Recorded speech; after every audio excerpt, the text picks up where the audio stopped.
भय भय सबको होता है, चाहे वो पशु हो, पक्षी हो या मनुष्य। वास्तविकता में मनुष्य भय को अपने साथ लेके ही जन्म लेता है। तो इस भय से भय कैसा? यदि भय बुरा भाव होता तो क्या इसे हम अपने साथ लेके जन्म लेते हैं? वास्तविकता में भय हमें आगे बढ़ने के लिए प्रेरित करता है। अब देखिए, जीवन जाने का भय आपसे स्वयं की सुरक्षा करवाने का प्रयास करता है। अपमान का भय सदाचार की ओर बढ़ाता है। किसी प्रिय को खो देने का भय उसके लिए कर्तव्य पालन करने को प्रेरित करता है। किंतु यह भय बुरा तब हो जाता है जब आप इसे अपने ऊपर हावी हो जाने देते हैं, इसके लिए कुछ प्रयास नहीं कर पाते। इसलिए यदि इस भय को उपयोग में लाना है, आपको स्वयं इस भय के ऊपर हावी हो जाना होगा। तो तोड़ दीजिए भय की सीमाएं। अपनी आत्मा को छोड़ के किसी और के समक्ष सर मत झुकाइए और स्मरण रखिए, जब अंधकार से डरना छोड़ दोगे तभी दीपक बनकर प्रकाश दे पाओगे। राधे राधे। मनुष्य का स्वभाव है कमाना, संग्रह करना, फिर चाहे वो धन हो, नाते हो, संबंध हो या हो प्रसन्नता। परंतु क्या आपने कभी सोचा है, नियति ने यह संग्रह करने की प्रकृति मनुष्य में क्यों डाली? एक बीज से पौधा पनपता है, उसके भोजन से फल संग्रहित होता है। क्यों? इसलिए ताकि वृक्ष उसे स्वयं खा सके? नहीं, बल्कि इसलिए ताकि वो भूखे जीवों में बांट सके। अब आप पूछेंगे कि इसमें वृक्ष का क्या लाभ? लाभ है, क्योंकि जो बांटता है वो मिटता नहीं। जो फल ये जीव खाते हैं वो उसके बीजों को वातावरण में बिखेर देते हैं, जिससे जन्म लेते हैं नए वृक्ष। उसकी जाति, उसका गुण, उसकी मिठास अमर हो जाती है।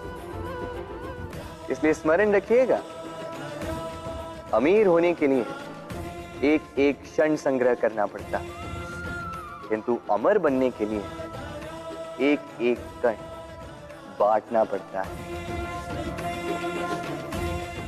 राधे राधे। संसार में सबसे बड़ी शक्ति क्या है? अब आप में से कुछ कहेंगे शस्त्र की, कुछ कहेंगे शास्त्र की, कोई कहेगा बुद्धि की, तो कोई कहेगा बल की। किंतु ये सब अधूरे हैं। संसार में सबसे बड़ी शक्ति है मित्रता। यदि सच्ची मित्रता प्राप्त हो जाए तो वही सबसे बड़ा धन है। जब आप कठिनाइयों में होंगे तो मित्रता शस्त्र बनकर सहायता करेगी। मार्ग भटक जाओगे तो मित्रता शास्त्र बनकर आपको राह दिखाए। षड्यंत्र में फंस जाओगे तो बुद्धि बनकर बाहर निकालेगी। अकेले हो जाओगे तो ममता बनकर साथ निभाएगी। तो यदि इस संसार में कुछ कमाना है तो धन नहीं, मित्रता कमाओ। और स्मरण रखिएगा, यदि इस संसार में मित्र बनाना आपकी सबसे बड़ी दुर्बलता है तो आप इस संसार के सबसे शक्तिशाली प्राणी हैं। राधे राधे। जब से मनुष्य जाति का अस्तित्व बना है तभी से युद्ध भी अस्तित्व में आया। युद्ध जो कभी धन का द्वंद्व बनकर सामने आता है तो कभी सुरक्षा का हथियार बनकर, कभी विजय की भूख के लिए, तो कभी पराजय टालने के लिए। किंतु वास्तविकता तो यही है कि यदि आपको आगे बढ़ना है तो बाधाओं से युद्ध तो करना होगा, परंतु युद्ध के लिए सज्ज रहना इतना महत्वपूर्ण नहीं है जितना महत्वपूर्ण है यह समझना कि युद्ध को टाला कब जा सकता है, क्योंकि सबसे सफल युद्ध वही होता है जो कभी लड़ा ही ना जाए। आप युद्ध में विजय प्राप्त करके स्वयं का मान तो बढ़ा लो, किंतु अपना बल खो दोगे। इसलिए जहां तक हो सके युद्ध को टालो, इस शक्ति को संग्रहित रखो, ताकि जब ये युद्ध धर्म बन के सामने आए आप उससे पूरे बल के साथ लड़ सको। राधे राधे। मन बड़ी ही विचित्र कृति है ये मन। शरीर के किस अंग में बसता है कोई नहीं जानता, किंतु संपूर्ण शरीर इस मन की इच्छा साकार करने के लिए प्रयास करता रहता है। अब यदि मन कुछ खाने का करे तो व्यक्ति उसकी वनो उपवनों की इच्छा साकार करने का माध्यम ढूंढता रहता है। अब यदि मन किसी को शत्रु समझ ले तो व्यक्ति उसे नष्ट करने का हर संभव प्रयास करता है। अब यदि मन किसी से प्रेम करे तो उसकी प्रसन्नता के लिए हर सीमा लांघने के लिए सज्ज रहता है। परंतु जीवन सुखद हो इसके लिए आवश्यक है कि मन खाली हो। इस बांसुरी की भांति भीतर कुछ भी नहीं, न राग है न द्वेष, तब भी तार छेड़ने पर स्वर निकलता है।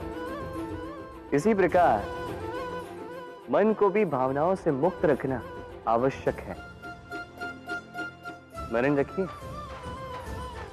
मन में कुछ भर के जियोगे तो मन भर के जी नहीं पाओगे। राधे राधे।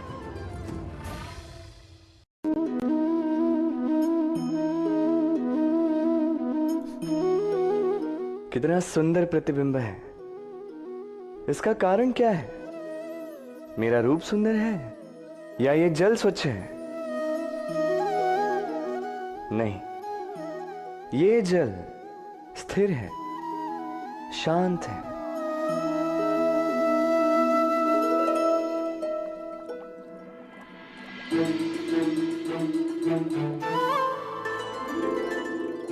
अंतर देख रहे हैं आप? वही जल है, वही रूप है,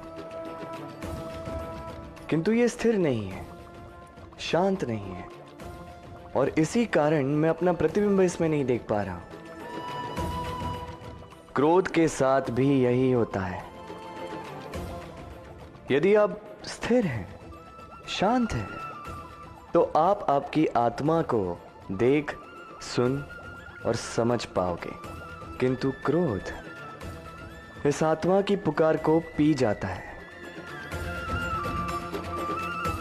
इसलिए अपने क्रोध पर वश रखें। कहीं ऐसा ना हो कि मूर्खता के कारण जन्मा ये क्रोध आपको पश्चाताप के अंत तक ले जाए। राधे राधे।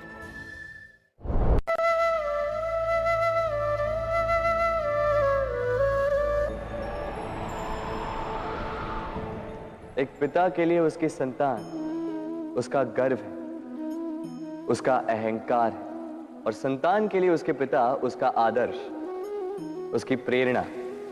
बिना कहे पिता संतान की हर इच्छा समझ जाता है और उसे पूरी करने की चेष्टा करता है। दूसरी ओर संतान सदैव प्रयास करता है कि अपने माता पिता को गर्वित करता रहे, किंतु ये बंधन एक स्थान पे आके टूट जाता है। तब जब संतान स्वयं की इच्छा से अपना जीवन साथी चुनना चाहे। क्यों? कारण है संवाद की कमी।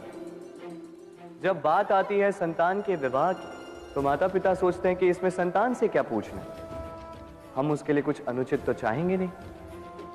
और संतान का यह मानना होता है कि उसका भविष्य चुनना उसका अधिकार है। दोनों आपस में दुखी रहते हैं, किंतु बात कोई नहीं करता।